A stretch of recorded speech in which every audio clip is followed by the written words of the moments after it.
بینەرانی بەڕێز بەخێر بێنەوە بۆ پرۆگرامێکی دیکەی ڕوانگە. ڕووداوەکانی دوای شۆڕشی 1970 زاینی لە ئێرانێ بە خێرایی بە دوای یەکدا تێپەڕ بوون، چ لە شەڕ ڕابگرە و چ لە وتوێژڕە. لە کوردستانی ئێرانێ شاندایەک بنێوی هەیەتی نوێنەرایەتی گەلی کورد پێکات بۆ ئەوەی کە وتوێژ لەگەڵ کۆماری ئیسلامی بکات کە لە ڕێکخراوەکانی زۆر بەجۆر و هەروەها کەسایەتی سیاسی و ئاینی پێکات بوون. داخوا لەو کۆبوونەوانەدا چی ڕوویدا؟ داوای گەلی کورد لە کوردستانی ئێران چی بوو و کۆماری ئیسلامی بەرامبەر بەو داخوازیانە چۆنی وەڵام داوە و بۆچی سەرنەکەوت؟ لەم بارەیەوە لەگەڵ دوو میوان ڕوانگە قسە دەکەین، زانیاری زیاترمان دەدەێت لەسەر ئەو مەسەلەیە. کاک ئەحمەدی ئەسکەندەری نووسەر و شارەزای سیاسی لە سوێد و عەزیز مامرێ مافناس لە پاریس. سپاسی ئامادەبوونی هەردوو وڵاتان دەکەم. کاک ئەحمەد لە بەڕستانەوە دەست پێ دەکەم، ئەگەر بفەرمووی هەیئەتی نوێنەرایەتی گەلی کورد پێکاتەکەی چۆن بوو و ئایا وەڵامدەری داخوازەکانی گەلی کورد بوو کە لەو هەلومەرجەدا پێکە؟ وێڕای سڵاو بۆ ئێوە و بۆ کاک عەزیز و بۆ بینەرانی بەڕێزیش. دوای ئەوەی کە یەکەم ئەوە پێویستە بڵێن کە هەر یەک هەفتە پاش ڕووخانی ڕژیمی شا کۆبوونەوەیەک لە مەهاباد کراوە و لەوێ گەڵاڵەیەک پێشکەش کراوە بە نوێنەرانی دەوڵەت کە پێی دەڵێن گەڵاڵەی هەشخاڵی مەهاباد. ئەوە یەکەم دانووساندنی نێوان کە ئەکاتە مانگی دوو کۆتایی مانگی 1979. پاش ئەوە بەداخەوە کەسەری نەگرت لە هاوینی ئەو ساڵە، هاوینی ساڵی 79 28 گەلاوێژ خومەینی فەرمانی جەهادی دەرکرد دژ بە گەلی کورد، شەڕێک دەستی پێکرد لە ئەنجامی نزیکەی 3 مانگ شەڕکردنە وردە نوێنەرانی خۆیانیان نات بۆ کوردستان و سەرەتای گفتوگۆکان لەوێەوە دەستی پێکرد بە جیاواز لەگەڵ حیزبی دموکرات کە کاک عەزیز لە نزیکەوە ئاگادار بووە ئەو باسی دەکا حتمەن، و لەگەڵ مامۆستا شایزەدین قسەیان کرد. دوای ئەوە کە چوون سەردانی شارەکانیشیان کرد، خەڵک داواکاری ئەوە بوون کە کۆبوونەوەکان لەگەڵ هەموو نوێنەرانی گەلی کورد بێ و ئەمە دوای گفتوگۆیەکی ئێجگار زۆر لە نێوان مامۆستا شایزەدین، من لە دەفتەری مامۆستا شایزەدین بووم و کۆمەڵا و چریکی فدایی لقی کوردستان لەلایەک وەکو حیزبی دموکرات لەلایەکی تر، سەرنجام گەیی بەو شتەی کە پێمان دەگوت هەیەتی نمایندگی گەلی کورد پێش ئەوەی هەیەتەکە دروست ببێ لەلایەن ڕێبەرایەتی حیزبی دموکراتەوە بەجیا و لەلایەن مامۆستا شایزەدینیشەوە بەجیا لەگەڵ نوێنەرانی دەوڵەت لە شاخ گفتوگۆ کرابوو و ئەلبەتە حیزبی دموکرات ئەوەندەی من بزانم کە کاک عەزیزیش بەشدار بووە لە ناو شاری مەهاباتیش کۆبوونەوە بووە لە بینیانە. ئەوە بوو کە خۆشبەختانە ئاگربەس ڕاگەیەندرا و ئەو هەیەتە پێکات، هەیەتەکە بریتی بوو لە مامۆستا شایزەدین وەکو سەرۆک، حیزبی دموکراتی کوردستان وەکو گوتەبێژ،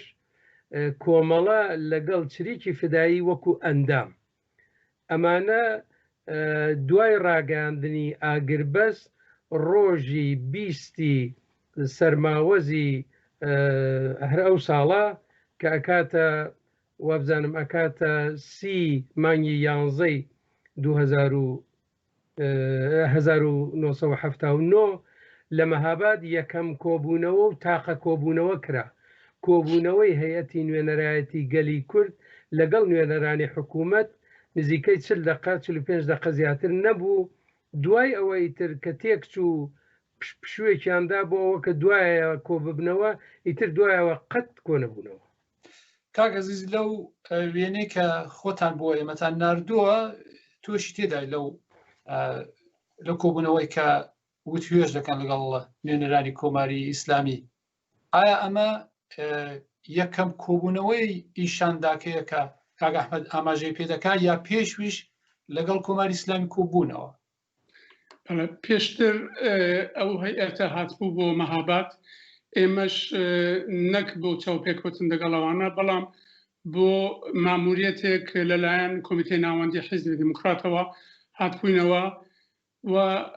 شەوێک لەگەڵ مامەغەنی و کاک کەریمی حیسامی ئێمە دانیشتین مامۆستا هێمنیش لەوێ بوو هەندێک قسە و باسمان کرد باز لەوە کراکە ئەو سێ کەسە لەلایەن دەوڵەتەوە هاتوون و لە سەدی مەهابادن و ئێمە نەک بۆ وتوێژ بەڵام بۆ بەخێراتم بچین چاوپێکەوتنێکمان پێ بکەوێت لەگەڵام بکەوێت و بەیانیەکەی سێ کەس مامەغەنی بلووریان کە کەریم حسامی و من چوین لای ئێوارە چاوپێکەوتنمان لەگەڵان کەوت و بەڵام لەوێ باس و خواستی سیاسی هاتە گۆڕێ مامەغەنی لەبەرەوە کە پێشتریش دەگەڵ سەحابی ئاشنا بوو دەگەڵ فروهەر ئاشنا بوو لە زیندان لەگەڵ سەحابی یەکتریان دیت بوو پەیوەندێکی شەخسیان هەبوو و زۆر بەهێدی و هێمنی باسی نەوەک گلەیی بەڵام وەکو هێندێک بۆ بیرهێنانەوە باسی لەوە کرد کە نەدەبوو ئەو شەڕەکرابایە کورد هێندێک داواکاری مەشروعی هەیە و بەتابەتی حیزب دموکرات و باوەڕیان بەوە هەیە کە دەبێت لە ڕێگەی سیاسیەوە چارەسەری بۆ بکرێ بۆچی ئەو شەڕەتان بەسەر ئێمەدا سەپاند و بۆ شێوەیە کاکەریمی حسامیش دەستی پێکرد بە قسان بەڵام کاکەریم ئەوەندە کە کوردەکەی باش بوو بەڵام بەداخەوە ئەوەندە زاڵ نەبوو بە زمانی فارسیدا و ئەویش هەندێک قسەی کرد بەڵام زوو تەواوی کردن کە گەیشتە منیدی ڕاستی باسم لە زۆر شت کرد باسم لە گەڵاڵی خودمختاری کرد باسم لەوە کرد کە ئێمە هەر مەرزمان هەیە بۆ ئاگر بەسڕاگەیاندن مەرزمان هەیە بۆ دانیشتن و ئەوانی دی زۆر زوو خۆیان ئامادە کرد بۆی کە بەقی قسەکانم جۆ بدەنێ و کوتیان دەی باسە باشە گەڵاڵی خودمختاریەکەتان چێ من بۆم باسکردن کە بەڵێ ئێمە دەبێ خودمختاری لە دەستوری ئێراندا بەڕسمیت بناسێ و بگونجێنرێ دەوڵەت ئامادەیی بۆ بکە کە پیادەی بکە دوو چوار پارێزگاکەی ئیلام و کرماشان و کوردستان و ئازەربایجانی غەربی وەکو یەک دانە واحد و یەکێتی جوغرافیایی وەکو ناوچەی خودمختار بەڕسمیت بناسێ سێ هەم بڵێن مەجلیسێکی ملی پێک بێ کە من کە باسی مەجلیسی ملیم کرد ئیدە دیدی سەباغیان نەیهێشت قسەکان درێژە بدەم هەڵچوو تووڕە بوو کتی قسێوامان نێ مەجلیسی ملیمان نێ و باسی وان ناکەین و ئێمە وتوێژی وان ناکەین و چی و کتم ئەتۆ هاتووی وەکو هەیەتی حوسنی نیەت هاتووی دەبێ هێندێک هێدی و هێمن بی ئامادەیت هەبێت تۆلەرانسی هەمەندە هەبێت کە جوردەیە بزانی قسەکانی مە چێ ئێمە دەتوانین لەگەڵ یەکدانیشین بزانین ئێوە تا چ ڕادەیەک ئامادەن داخوازەکان ئێمە قبول بکەن و ئێمەش بزانین کە چۆن دەتوانین بە نەتیجەیەک بگەین بەڵام ئەو مانای ئەو نەکە تۆ ئەوە بە تووڕی ڕادی بکەیەوە شتەکان ئەوە بوو کە ئێمە ئەوە ڕسمی نەبوو فەرمی نەبوو بەڵام لە هەمان کاتدا نەوعێک قسە وتوێژی سیاسی لەوێەوە دەستی باشە کاک عەزیز دێمەوەلات کاک ئەحمەد بۆ خۆش دامەژت پێ کرد جنابی ملاشە عەزەدین سەردانی خومێنی کرد ئەگەر بەرەبەر چاوگرتنەوەی کە خۆتان لە نووسینگەی وێ لەگەڵ مامۆستا کارتان دەکرد چۆنی باسی ئەو سەردانی خومێنی دەکرد ئایا وەڵامی داخوازەکانی کوردی چۆن باس کرد و خومێنی چۆنی جوابدا بووە مامۆستا کە داوەتێکی پێگەیشت لە وەزارەتی کیشوەرەوە کە لە ئێران وای پێ دەڵێن وەزارەتی ناوخۆ کە سەردانێکی لای خومێنی بکە مامۆستا بۆ ئەوەی کە بچێ بۆ ئەوێ ژمارەیەک لە مامۆستایانی ئاینی لە شارە جۆراوجۆرەکانی کوردستانی کۆ کردەوە لەگەڵ خۆی بردننی پێکەوە چوونە تاران و لەوێشەوە چوونە قوم لە تاران کە بوو جارێک چەند ڕۆژێ ڕایان گرتن و کەسن چاوی پێیان نەکەوت دوای ئەوە کە چاویان پێیان کەوت ئەم جارە بۆ قوم چوونەکەیان بۆ قوم کەوتە درەنگ و کەچکە کەوتە درەنگ ئەم جارە گوتیان خەڵکیان بە هلیکۆپتێر دەبرد ئەو ڕۆژانە بە هلیکۆپتێرژیش نەیان بردن بە ماشێن بردنیان کە چوونە ئەوێ و چاویان کەوت ئەمانە کە عەرزت دەکەم ڕۆژنامەی ئیتلاعاتی ئەو ڕۆژانە وەکو گلەییەک لە دەوڵەت بە ڕسمی نووسیویەتی نە لە زمان کوردێکەوە بەڵکو لە زمان خەڵکی دیکەوە وەکو گلەیی لە حکوومەت دێڵێ کە چوون بۆ ئەوێ مامۆستا پێشتر لەگەڵ ئەو مەلاکانی تر قسەی کردبوو کتووی من باسی ئاینی لەگەڵ ناکەم ئێوە باسی ئاینی بکەن ئەوان داواکەیان ئەوە بوو کە قانونی ئەساسی لە ئێراندا دەبێ دینی ئیسلام دابنێ وەکو دینی ڕسمی نەک ئەوەی کە ئاینێکی تایبەتی بوێ وەک ئێستا کە شیعەیە و شیعە ئیسنا عەشەریشە. مامۆستاش پێداگیری کردبوو لەسەر خودموختاری کوردستان و گوتبووی ئێمە میلەتێکین و مافی خۆمانمان دەوێت و دەمانەوێت بە دەستکەوتەکانی خۆمان بگەین و باسی ئەوەی کە لە ڕژیمەکانی پێشووە چی بووە ڕژیمی پێشوو کە هەستان بێنە دەرەوە. خومینی دەستی ئێرەی ئاباکەی مامۆستای گرتووە کوتێتی من هێمنایەتی کوردستانم لە تۆ دەوێ. مامۆستایش هەر ئەوی گرتووەتەوە وتێتی ئەمنیش خودموختاری تۆم کوردستانم لە تۆ دەوێ. کە هاتنەوە تاران لەوێ چاویان کەوت بە بازرگان کە سەرۆکوەزیر بوو و یەک دوو وەزیری تریشیاندی وەزیری ناوخۆ ئەوانە لە کاتێکدا ئەمانە ڕووی ئەدا ڕادیۆ و تلویزیۆنیان مەمنوع کردبوو کە بچن کە دەنگ و باسی سەفەرەکەی بڵاو بکەنەوە. هەر بۆیە لە شارەکانی کوردستان ئێمە کەوتینە خۆپیشاندان دژ بە ڕادیۆ و تلویزیۆن و ڕۆژنامەکانی ئێران. کە گەڕاوە مامۆستا بە فڕۆکە لە تارانەوە هاتە سنە و لە شاری سنەوە دوای ئەوە بۆ دیواندەرە و سەقز و بۆکان و هەتا گەیەوە بۆ مەهاباد پێشوازیەکی ئێجگار گەورەی لێکرا و لەو پێشوازیەدا مامۆستا باسی سەفەرەکەی خۆی جێڕاوە ئەوانە. یعنی ئەمە ئەکەیە ئەمە چەند ڕۆژ پاش ڕێفراندۆمی کۆماری ئیسلامی ئێرانە سەرەتای مانگی گوڵانە پێش شەڕەکەی نەغەدەیە پاش شەڕەکەی سنەیە. دەزانن نەورۆزی خوێناوی سنە بوو لە مانگی سەی ئەو ساڵە نەورۆزەکە خوێناوی بوو و تقریبەن مانگێک دوای ئەوەش مانگێک و شتێک دوای ئەوەش شەڕی نەغەدە بوو. سەفەرەکەی مامۆستا پێش ئەوەش بوو ئیتر کە پێش مامۆستا بۆ خۆتان ڕەنگە بزانن کە دکتۆر قاسملووش لەگەڵ هەیەتێ چوو بوو بۆ قوم دیداری کردبوو لەگەڵ خومینی. پاش گەڕانەوەکان ئیتر وردە وردە دەرکەوت کە ڕژیم نایەوێ شتێک بدات. من لە ڕۆژنامەکانی ئەو وەختەی ئێران شتم دەستکەوتووە و دیومەتەوە کە کەسانی مەسئول لەوێ و بەتایبەت کوردەکانی چالاکی لە تاران کە پێیانەوە کوردای جەمعیەتی کوردەکانی مقیمی مەرکەز کە جەنابی سالمخانی سادق وەزیری یەکێ لە ینی بەرپرسی ئەسڵی لەوێ بوو زۆر زوو هۆشداریاندا بوو کە ئێمە هێندێک شک دەبیستین کە لەوانەیە بارودۆخی کوردستان بگۆڕدرێکە بەداخەوە پێشبینیەکەی ئەوان دروست دەرهات. کاک عەزیز کاک ئەحمەد ئاماژەی پێکرد کە کاک قاسملووش سەردانی خومینی کرد. ئایا ئەمە پێشەوەی بووە کە وتوێژ بە فەرمی دەست پێ بکە یاویش سەردانی کردو دوای هاتوونەتەوە وتوێژی فەرمی دەست پێ کردو؟ ئەگەر بە کورتی دەزان پرسیارەکان زۆرن وتوێژی فەرمی کەنجێ دەستی پێ کرد و چۆنتان داخوازەکان هێنا گۆڕێ؟ دکتۆر قاسملوو دووجار سەفەری کردو بۆ لای خۆمینی جارێک پێش ڕێفراندۆمی کۆماری ئیسلامی بوو بۆ هەڵسانگاندنی ئەوە کە بزانێ کۆماری ئیسلامی کە ڕێبەرایەتەکەی بەدەستی خۆمینیەوەیە تا چەندە ئامادەیە داخوازەکانی کورد پەسەند بکە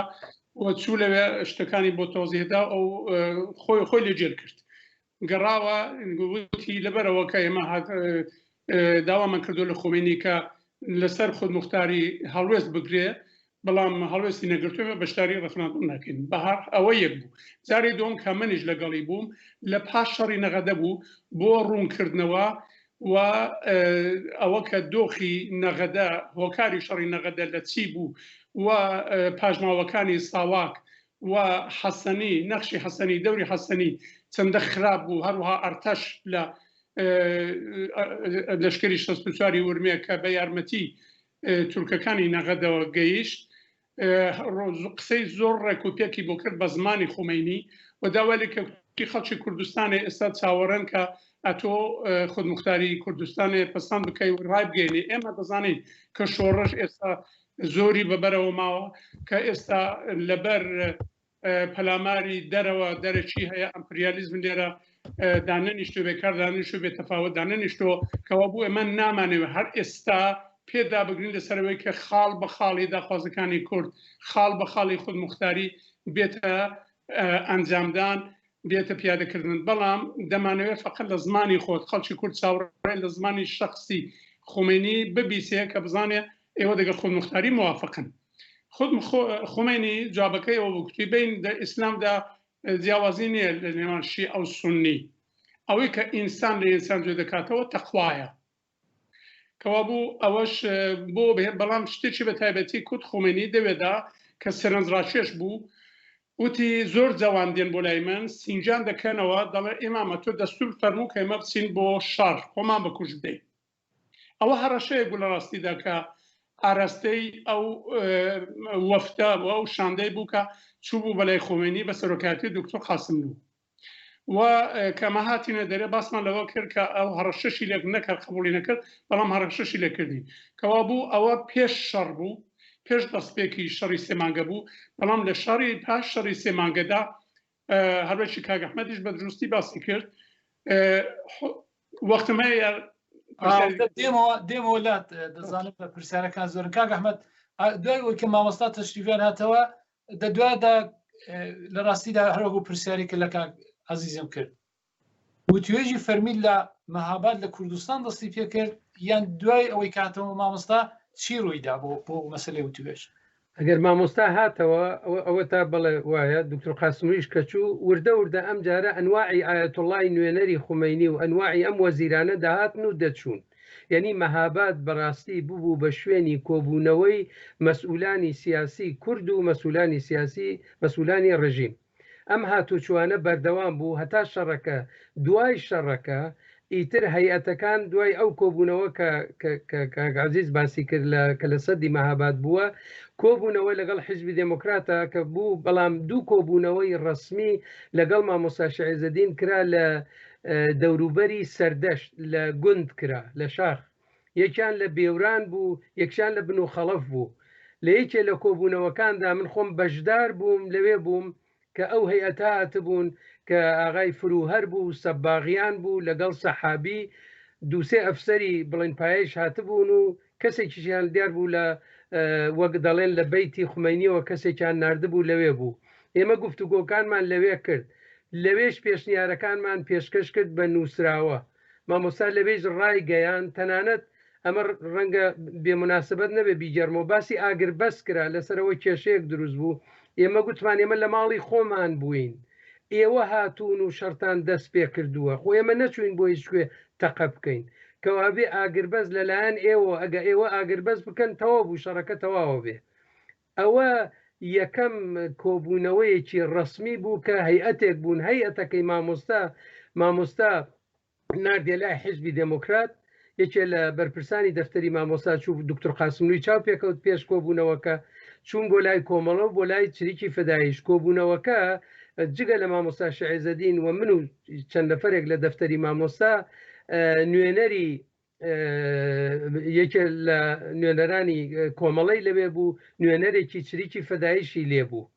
نوێنەرەکەی کۆمەڵە کاک سەیبراهیمی عەلیزادە بوو نوێنەری چریکی فدایی کاک حەمەدەمینی شێرخانی بوو کە بەرپرسێکی چریکی فدایی کوردستان بوو یادی بەخێر ئەو نەماوە ئەو کۆبوونەوەیەکی ڕسمی بوو بەڵام لەو کۆبوونەوەشدا پێداگری کردەوە مامۆستا کە ئێمە ناتوانین بەبێ حیزبەکانی تر وە بە دیاریکراوی بەبێ حیزبی دموکرات ناتوانین بچیزە ناو گفتوگۆکانەوە بۆیە ئێمە داواتان لێ یەکەین لە باتی جیاجیا کۆبوونەوەکردن لەگەڵ هەمومان کۆبوونەوە بکەن کە ئاکامی هاتوچوویەکی ئێجگار زۆر کە ئەو ڕۆژانە لە شاخەکان لە دەوروبەری کە کاک عەزیز لەوێ بوو ئێمە لەو ڕۆژانەوە زۆر لە نزیکەوە یەکترمان دەدی هاتوچووی نێوان دەفتەری سیاسی حیزبی دموکرات لای مەقڕی مامۆستا مامجەلال ئێمە لە پەنای مامجەلالەوە بوو چادرەکەمان مامجەلال ڕۆڵێکی زۆر گەورەی بوو لە پێکەوە نزیککردنەکان و لە یەکەم دانیشتنەکاندا لەوێ ئاوا بوو کە دەستی پێکرد و گەیشت بە و جێگەی کە کاک عەزیز خۆی تر بەشدار بوو کاک عەزیز وەک باستان کرد هەم دکتۆر قاسم و هەم جەنابی مامۆستا شێزەدین سەردانی خومەینیان کردو ئێستا پرسیارەکە لێردا گۆر ینی وەکی دەردەکەوێت خومەینی بە تەواوی ینی پێ لێ نەناوت لە مەسەلەی کورد داوێتە دەستی شانداکان شانداکان ئەو دەسەڵاتیان هەبوو کە لەگەڵ هەیئەت یا شاندای نوێنەراتی کورد بە سازان بگات دەسەڵاتی وی هەبوو کە قسەی ئاخر بکات خوێنی دەپەیامەکەدا وای دەرخستبوو کە ئەوانە بێن و شکن لەگەڵ نیست لە پاشان لە وتوێ لەگەڵ چەشمەندازدا باسی ئەوەی کردو لەگەڵ ئیجازەی وتوێژمان لێ ورد ئەوە بوو ئەوە شتێکی دەرخا بە پێچەوانەوەی کە ئەوان یانە لە پاش ئەو کۆبوونەوە فەرێتخەیە کە کوتیانە لەگەر ڕێکخراوە سیاسیەکان دانانیشین بەڵام لە خومێنی ئیزاڵی وتوێژیان وەرگرت بوو کە دەگەڵ هێزەکان بکەن کەەوە بوو ڕاستەکەی هەیئەتی دەوڵەت خم وەتاران باوەڕیان بە مەسلەی کورد نەبوو توێژەکان بۆ هێنا بۆ ئارەوە کە دوایش وەریانگرتەوە دوای خومێنی بخۆی نەمکتۆ توێژەکان گۆم محات کنید یعنی ئەوڵی ئەحتیان دەوریان بگرن زە دوای وتوێژان لەگەڵ بکەن کەوا بوو لە سەرەتا شارن باسی ناڕاست و نادروست بوو هەیئەتی دەوڵەت اختیاراتی هەبوو سەحابی بۆ خۆی باز دەکا هەر لەو چەشمەندازە لە توێژێکدا دەڵێ من بودجەما وەرگرت بوو بە هەر حاڵ وتوێژش دەکرد یعنی وتوێژەکەیان لە ڕاستیدا سەرگەرمکردن و کڕی وەخت بوو بۆی کە خۆ تیار بکەنەوە خۆ ئامادە بکەنەوە تاکتیکێک بوو بۆی کە لە دۆخە تووشی بوون پاش شەڕی سمانگە ئەمە جگەکان لە دەستدا بەڕاستمان جگە گەشەڕەکە بە 4 مانگ و تەواوی شوێنەکانی باستار لە هەموو شارەکانی کوردستان دەردەکران بۆی کە لەو دۆخە چەقۆ نەجاتیان ڕزگاریان بێ ئەو داوای وتوێژیان کرد هەمووشان پێکەوە بە تەوافق گەیشت بوون ئەو تاکتیکیان بەدەستێنکە هێندێک و دوایە خۆ سازکەنەوە بە شاراوەیی هەرواشیان کرد و دوای هەرشێکی سەراسەی و بەربڵاویان کردە سەر کوردستان. کاک ئەحمەد دوای شەڕی سێمانگە هەیەتی نێنەراتی کورد شانداکە هەوڵیدا کە دیسان وتوێژ بکاتەوە لەو دوای ئەوە کە هەیەتەکە ئەو کۆبوونەوەی یەکەمیان کرد دوای ئەوە هەیەتەکە کەوتنە کۆبوونەوەی جیاجیا ئەو هەیئەتەی کە لە کۆبوونەوەی ڕسمیدا کوتیان ئێمە پێمان باش نییە نوێنەری کۆمەڵە بەناوی کۆمەڵەوە بێ نوێنەری چریک بەناوی چریکەوە بێ کە پشوێکیاندا دوایە دانیشتن هەم لەگەڵ کۆمەڵە هەم لەگەڵ چریک دانیشتن و کۆبوونەوەیان لەگەڵکردن دوایی ئەوە ئیتر ئەم جارە دەچوونەوە تاران و داهاتنەوە وەک عەرزم کردی ئایەتوڵا کرمانیشیان نارد کە ئیترە و نوێنەری نزیکتری خومینی بوو هاتبوو بەردەوام بوو کۆبوونەوەکان دەهات و دەچوو و هەیئەتی نمایەندەگی خەڵکی کورد ڕاگەیاندنی بڵاوە کردووە تەنانەت ژمارەیشی بوو من تا ژمارەی سێزەیم لە بیرە سێزە ڕاگەیاندنی بە بۆنەی جۆراوجۆرەوە ڕاگەیان بەڵام لێرەدا جیابوونەوەیەک ئیتر پەیدا بوو یەک ئەوەی کە دەوڵەت شتێکی ڕاگەیان بە ناوی خودگەردانی کە خودگەردانی بە گاڵتە وەختەیە ئەمە پێمانەوە دەوە سەرگەردانیە ئەو خاڵانەی کە لە ئەو گەڵاڵی ئەوانە بوو هیچ فڕێکی بەسەر داخوازیەکانەوە نەبوو نە ئەوانەی کە لە سەرەتاوە لە شاخ و لە مەهابات و ئەوەی کە کاک عەزیز باسی کرد پیان گوترا بوو نەدوایە ئەوەی کە هەیەتی نوێنەرایەتی گەلی کورد بە ڕسمی پێیگوتبوون بۆیە ئیتر بە ئەوان لێمان معلوم بوو کە دانانیشتنەوە لەگەڵ هەیئەتی نوێنەرایەتی حیزبی دموکرات خۆیان بە جیاواز نوێنەریان نارد کە مامۆستا عەبدوڵای حەسەنزادە لە کتێبەکەی خۆیدا ئاماژەی پێدەکا دەڵێ دوو جار ئەو خۆی لەگەڵ بووە هەیئەتی حیزبی دموکرات چوون بۆ لای خومینی جارێکیان نەیانتوانیوە بیبن نەخۆش بۆ جارێکی تر بەنی سەدر بوو بە سەرک کۆمار ئەویان دیوەتەوە دەنایی تر بە ڕسمی هیچ کۆبوونەوەی کە ئەوان ئەلبەتە دوایە گەڵاڵەیەکیاندا ببوورن شتەکان زۆرە و زۆریش بە پەلە قسەی لێ دەکەین هەیئەتی نمایەندەگی گەڵاڵەیەکی 26 خاڵی پێشکەش کرد کە کوتیان ئەمە داخوازیەکانی گەلی کووردە و تقریبان نزیکەی 2 هەفتە پاش ئەو کۆبوونەوە ڕسمیە 45 دقەیەکە درا بە هەیئەتی دەوڵەت بەڵام دوای ئەوەی تر بە بنبەست گەیشت بوو ئەوان دەیان کود ئێمە لەگەڵ ئەوە هەیەتە دانانیشین و ڕاستیەکەیشی ئەوە بوو کە مەبەستیانەوە بوو لەگەڵ حیزبی دموکرات و لەگەڵ مامۆستا دابنیشن بەڵام تەنانەت لەگەڵ ئەوانیش پێکەوەدا نەدەنیشتن بۆیە وەک عەرزم کردی مامۆستا حەسەنزادە دەڵێ کە ئەو خۆی چووە سەفەری کردووە لەگەڵ چەند نەفەرێ بۆ قوم و لەگەڵ ڕاوێژکارێکی خومینی قسەی کردووە و شتی پێشکەش کردووە دواتر کە بەنی سەدر دوای کۆنگرەی چواری حیزبی دموکرات لە مانگی 3 ساڵی 80 کە بوو بە کە بەنیسەت بوو بەسەرە کۆمار چون لەگەڵ ئەو دیداریان بوو و گەڵاڵەیەکیاندا بەو کە پێی دەڵێن گەڵاڵەکەی ناوی شەشخاڵی بوو ئیتر بەکردەوە هەموو کۆبوونەوە و پەیوەندیەک لە نێوان هەیئەتی نوێنەرایەتی گەلی کورد و ئەو هەیئەتی دەوڵەتەدا پسا بەڵام پەیوەندی تاکە تاک لە سەردانی مامۆستا شێعزەدین دەکرا و تەبعەن حیزبی دموکراتیش لەبەرەوە کۆمیتەی ناوەندیان جارجار هاتوچۆی تاران و قومیان کردبوو لەگەڵ ئەوان پەیوەندی ئیدامەی بوو بەڵام دوایە ئەو بوو لەگەڵ ئەوانیش هەموو شتێ پسا کاگەزیز لەو مامۆیدا کە ئەوە و توێشتان هەبوو ڕێکخراوەکانیکی زۆر لە ڕێکخراوەکانی سەرانسەری ئێران یعنی دوای شۆڕش دەستیان بە تێکۆشان کرد ئەوانە ڕایان سەبارەت بە مەسەلەی کورد چ بوو لەو وتوێژەدا لەگەڵ کۆماری ئیسلامیدا لە ئەنگریان لە ئێوە دەکرد هەڵوەستیان چوون ئەوەی کە چەپ و دموکرات بوو تەواوی ڕێکخراوە سیاسیەکان بەبێ ئەولا لە ئەنگری تەواوی بزوتنەوەی کوردیان دەکرد و توێژان دەکرد دۆزینەوەی چارەسەری سیاسیان دەکرد بە تەواومانە و ئیدانەی کردەوەکان و شەڕیان دەکرد لەلایەن قوموتارانەوە و بەڕاستی وەختێک ئینسان دەچێ بەیانیەکانیان نووسراوەکانیان باڵگە و سەنادەکانی ئەو وەختە دەخێنێتەوە تەمەشا دەکا کە چەندە بە تین و بە گۆڕ هاتوون هاودەنجان کردو هاوڕێیان کردو لەگەڵ کورد ئێمە لە کوردستان بەڕاستی لە کوردستان خەباتمان دەکرد و توێژمان دەکرد ئەوانش لە تاران ڕێکخراوە سیاسیەکان ڕێکخراوە چەپەکان ڕێکخراوە دموکراتەکان بەڕاستی ئەرچێکی زۆر گەورەیان هاوکاری و هاوپشتی و پاڵپشتی بۆ کوردیان خستە و سەرشانی خۆیان و لە تاران خۆپیشاندانیان ڕێک دەخست میتیگیان ڕێک دەخست کۆبوونەوە و کۆنفرانسیان ڕێک دەخست و لەگەڵ بڵێن ڕێکخراوی کوردەکانی دانیشتووی تاران هاودەنجان دەکرد یارمەتیان دەناردەوە یارمەتی دەرمانی ماڵی هەتا خۆراکیان دەناردەوە و ئەوە پشتگirێکی یەکجار زۆر بوو بێ مایەژ نەبوو بێ دلیل نەبوو کە پێشوەی کە خۆمێنی هێرش بکات سەر کوردستان هێرشیان کردە سەر زانکۆکان سەر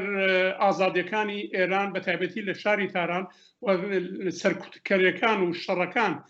لە تاران و لە کوردستان پێکەوە دەستی پێکرد شەڕی بێ شەڕی چەکداری نەبوو بەڵام شەڕی چاواشەکاری بۆ شەڕی هێرشی پاسدارەکان بوون هێرشی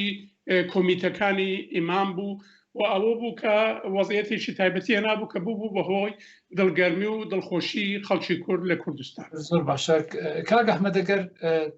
باس بکەم ئەو کات مامۆستا پەیوەندی لەگەڵ ڕێکخراوەکانی سەرانسەری چۆن بوو ڕاوی سەبارەت بەو ڕێکخراوانە کە هاوکاریان دەکرد ئەگەر بە کورتی بۆ مەباس بکەیت مامۆستا لەو ماوەیەدا بەبێ سنوور لەگەڵ هەموو ڕێکخراوە ئێرانیەکان پەیوەندی هەبوو و ماڵی مامۆستا ئەو ڕۆژانە ئەوەندە قەرەباڵغ بوو کە بەڕاستی ئێمە مشکلمان بوو بۆ دیاریکردنی کات بۆ ئەو کەسانی کە دەهاتن مامۆستا هەم لەگەڵ ڕێکخراوە چەپەکان ئەوانەی کە چەپ بوون یاخوایان بە چەپدادەنا هەم لەگەڵەوانە پەیوەندیان خۆش بوو لەگەڵ ئەو لایەنانەی کە میلی بوون وەکو جبهەی میلی و هەروەها لەگەڵ ئەو لایەنانیش کە خۆیان بە ئیسلامیەزانی ئەوانیش هاتوچووی مەهاباتیان دەکرد پەیوەندیان دەگەرشتیان دەنارد یارمەتیان لە ڕێگای مامۆستاشەوە دەنارد و جگە لەوانەیش لە سنیەکانی دەرەوەی کوردستانیش هەم لە بەلوچستان هەم لە تورکمەن سەحرا لەوانەیشەوە خەڵک هاتوچوویان دەکرد و یان بۆ مساحبە دەهاتن یان دەهاتن هەر بۆ دانیشتن و بۆ قسەکردن مامۆستا لەو بابەتەوە زۆر کراوە بوو و لەگەڵ زۆربەی هەرە زۆری ئەو ڕۆژنامە و ئەو شتانە کە ئەو گۆڤارانەی کە بوون چاپێکەوتنیە کرد و قسەی لەگەڵا دەکردن و هیچ مشکلێکی نەبوو و بەڕاستیش کەم کەس بوو کە بێن ڕەخنە لە ئێمە بگرن بڵێن ئێوە هەڵەتان کردووە ئێوە نەدەبوو ئەوە بکەن زۆرینەیان دەیانزانی کە هەڵەکە لەکوێوەیە و ئەوە لە تارانەوەی و لە قومەوەیە کە وەزعەکە تێک دەچێت تێرەماوەکەمان بە کۆتایی دێت هەڵبەت بینەرانی بەڕێز ئاگادار دەکەن کە لەبەرەوەی کە ئەم بابەتە بابەتێکی کە زۆر مەسەلە هەڵدەگرێمە هەوڵ دەدەین لە بەرنامەکانی دیکەدا وەکو ئەڵقەیەک نێو بنێوە پێشکەشی بکەین هەڵبەت بەڕێزان کاک ئەحمەد و کاگازی شەر بەشداریان دەبێ سپاسی هەردوولاتان دەکەم بۆ بەشداریتان لە بەرنامەی ڕوانگە و گەلێک تا سپاس دەکەین سپاس بۆ سپاس بۆ بینەران بەڕست تا کاتیشی دیکە و تا بەنامەیەکی دیکە هەر سلامت بن.